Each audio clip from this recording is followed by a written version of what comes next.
রাত 11:59। মিথিলা মোমবাতিটা হাতে নিয়ে দাদুর ঘরে তার পুরনো ছবিটার দিকে তাকিয়েছিল।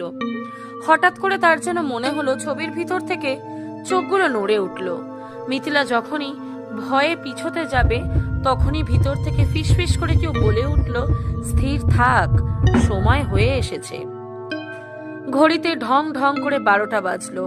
হঠাৎ ধপ করে ছবিটা মাটিতে পড়ে গেল। মিথিলা দৌড়ে গিয়ে দেখে ছবির ফ্রেমটা ফাঁকা। তখনই পিছনে তাকিয়ে দেখে পিছনে একটা অবয়ব দাঁড়িয়ে, যেটা হুবহু দাদুর মতোই দেখতে। কিন্তু সেখান থেকে তখনই কেউ বলে উঠল, আজ আমি বাইরে এলাম, কারণ এবার ভিতরে যাবি তুই। যদি গল্প ভালো লেগে থাকে প্লিজ চ্যানেলটা সাবস্ক্রাইব করো আর লাইক শেয়ার কমেন্ট করতে ভুলো না। Thank you.